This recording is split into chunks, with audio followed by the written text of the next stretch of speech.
LinkedIn a bloqué les profils de certains journalistes américains en Chine. L'entreprise affirme que c'est à cause de contenus interdits. Les tensions persistent entre l'Australie et la Chine. Cela fait 1 an et demi que la Chine n'a pas répondu aux appels téléphoniques de l'Australie. Le Premier ministre australien affirme que Xi Jinping ne répondra pas. L'organisateur d'un événement sportif international a retiré le drapeau de Taïwan pour se conformer à la politique de Pékin. Pour montrer leur soutien à l'île, près d'une douzaine de pays ont demandé à l'organisateur de retirer également leur drapeau national. Bienvenue dans Regard sur la Chine, je suis Vladian Huitens. Avant de commencer, je vous rappelle que nous disposons d'une nouvelle chaîne YouTube sur Internet, NTD Actualité. Je vous invite à vous y abonner pour regarder les nouvelles. Tout d'abord, nous nous tournons vers LinkedIn. Le réseau social pour les professionnels a bloqué les profils de plusieurs journalistes américains en Chine invoquant un contenu interdit. L'un des profils appartient à Bethany Allen Ebrahimian, reporter sur la Chine pour le site d'information Axios. Elle a tweeté « Avant, je devais m'attendre à ce que les censeurs du gouvernement chinois ou les censeurs employés par des entreprises chinoises en Chine fassent ce genre de choses. Maintenant, une entreprise américaine paie ses propres employés pour censurer des Américains. » Une autre journaliste, dont le profil a également été bloqué, a également tweeté sur les raisons potentielles derrière cette censure. Elle a écrit « Cela pourrait être beaucoup de choses, de l'article de cette année sur les Ouïghours en exil à mon essai sur la démocratie. » LinkedIn indique que pour les membres qui sont censurés en Chine, leurs profils sont toujours visibles dans les autres pays où LinkedIn opère.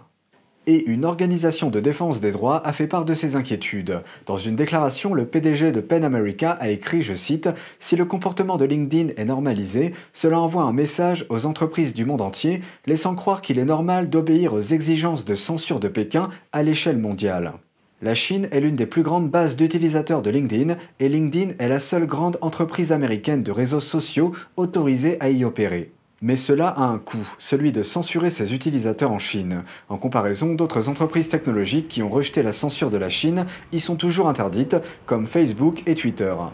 LinkedIn est la propriété de Microsoft. L'année dernière, Pékin a adressé à LinkedIn plus de 40 demandes de suppression de contenu et l'entreprise a accepté la plupart de ces demandes. Mais il semble que les autorités chinoises pensent que LinkedIn ne censure pas assez. En mars dernier, les autorités ont convoqué l'entreprise au sujet de sa réglementation en matière de contenu. Elles ont donné à LinkedIn 30 jours pour nettoyer le contenu de son site web. C'est ce qui ressort d'un reportage du Wall Street Journal. Et 3 mois plus tard, certains universitaires et journalistes ont constaté que leur profil LinkedIn était bloqué en Chine parce qu'il contenait des mots-clés sensibles. L'un d'entre eux a réagi en publiant un fil de discussion sur Twitter, indiquant que sous la rubrique éducation de son profil LinkedIn, il mentionne en une ligne que le travail pour son diplôme en histoire moderne de la Chine portait sur le massacre de la place Tiananmen. La réponse de LinkedIn a été de censurer l'intégralité de son profil pour les utilisateurs chinois. Alors que LinkedIn a bloqué les profils de plusieurs journalistes américains en Chine, le gouvernement américain a empêché un étudiant chinois d'entrer aux États-Unis. L'étudiant a été renvoyé en Chine après être arrivé dans un aéroport américain. Il s'agit du 4e étudiant chinois que les États-Unis ont renvoyé en Chine de cette manière cette année. L'ambassade de Chine à Washington a déclaré mercredi que l'étudiant n'avait pas passé les contrôles à l'aéroport de Houston. Les autorités américaines l'ont retenu pour l'interroger pendant plus de 2 jours. La raison de cette expulsion n'est pas encore connue. Mais récemment, les États-Unis ont renforcé leur contrôle des étudiants chinois qui souhaitent fréquenter les universités américaines. Le mois dernier, 3 étudiants chinois ont été renvoyés en Chine alors qu'ils tentaient d'entrer aux États-Unis à l'aéroport de Houston. Cette décision a été prise après que des photos de séances d'entraînement militaire ont été trouvées dans leur téléphone portable. C'est le résultat d'une politique émise par l'ancien président Trump qui bloque les visas pour les étudiants et les chercheurs chinois qui ont des liens avec l'armée chinoise. Cela inclut les universités chinoises participant au programme militaire du PCC. Les services de renseignement américains estiment que des milliers d'étudiants et de chercheurs chinois sont liés à des programmes visant à obtenir des pays occidentaux des informations sensibles dans le domaine de la haute technologie ainsi que dans d'autres domaines.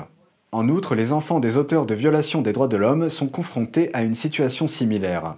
Un étudiant chinois qui prévoyait d'étudier en Amérique s'est vu refuser un visa au début de cette année parce que son père travaille pour la police. L'année dernière, l'administration Trump a sanctionné un certain nombre de responsables du gouvernement chinois. Parmi eux se trouvait un officier de police de rang inférieur. Il a été sanctionné pour son implication dans la persécution des pratiquants de Falun Gong, un mouvement spirituel en Chine. Une autre histoire de tension avec la Chine, cette fois-ci avec l'Australie. Il semblerait que le leader du PCC, Xi Jinping, fasse la sourde oreille devant l'Australie. Le Premier ministre australien Scott Morrison a révélé dans une récente interview que cela fait plus d'1 an que Xi Jinping n'a pas répondu à ses appels téléphoniques. Dans une interview accordée à CBS, Morrison a reconnu que les relations entre la Chine et l'Australie sont difficiles. Toutefois, il affirme que ces difficultés sont déterminées par la Chine. Alors que Xi Jinping a parlé avec le président américain Joe Biden au début du mois, il semble qu'il hésite à répondre à l'appel de Canberra. Morrison affirme, je cite, « Le téléphone est toujours ouvert de notre côté. Il n'y a aucun obstacle australien à un dialogue direct au niveau politique entre l'Australie et la Chine. Mais cette possibilité n'a pas suscité l'intérêt de la Chine. » Et sur un autre front, de plus en plus de pays semblent s'unir dans leur soutien à Taïwan, cette fois-ci dans le milieu de la plongée. L'Association internationale pour le développement de l'apnée a retiré le drapeau national de Taïwan de sa retransmission en direct du championnat du monde de plongée de cette année. L'AIDA est soupçonnée d'avoir agi sous la pression de Pékin.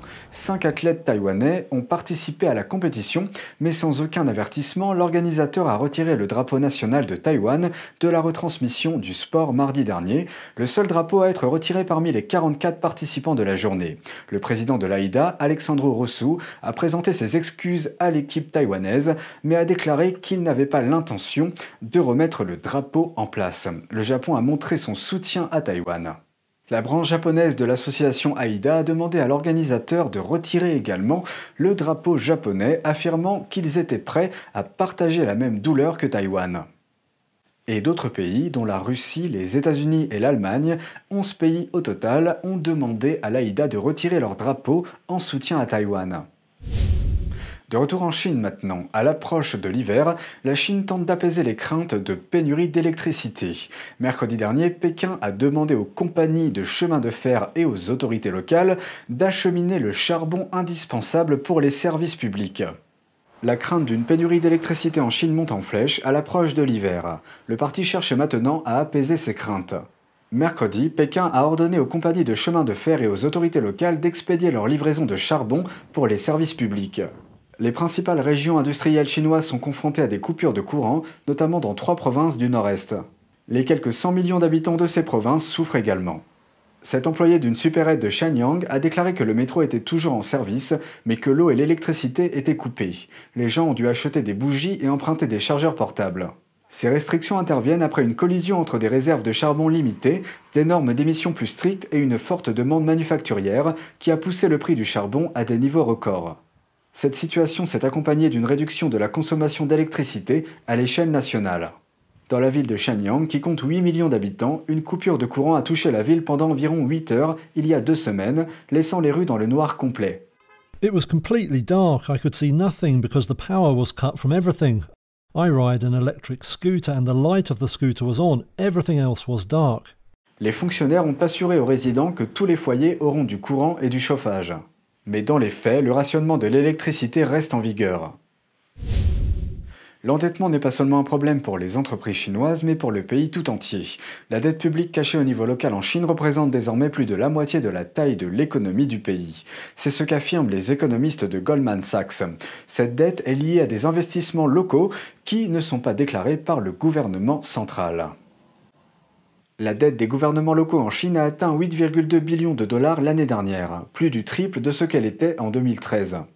Selon la banque d'investissement Goldman Sachs, cela équivaut à 52% du produit intérieur brut du pays et plus que le total officiel de la dette publique. La dette est créée par les véhicules de financement des gouvernements locaux qui n'apparaissent pas dans leur bilan. La dette est donc cachée. Les gouvernements locaux gagnent généralement de l'argent en vendant des terrains, mais la demande s'est effondrée. Et l'aggravation de la situation du promoteur immobilier chinois Evergrande va très probablement dissuader les acheteurs dans un secteur au bord d'un effondrement potentiel. La dette des collectivités locales se compose principalement de dettes liées à la construction, au transport et aux conglomérats industriels. La province du Jiangsu est celle qui a le plus emprunté en 2020, avec près d'1,25 milliard de dollars. Les provinces de Tianjin, Beijing, Sichuan, Guizhou et Gansu sont les plus endettées. L'étude de Goldman s'est basée sur l'analyse de plus de 2000 déclarations de véhicules de financement des gouvernements locaux et de leurs dettes avec les intérêts. C'est tout pour aujourd'hui, merci d'avoir suivi Regard sur la Chine, on se retrouve demain pour une nouvelle émission, prenez soin de vous et à bientôt.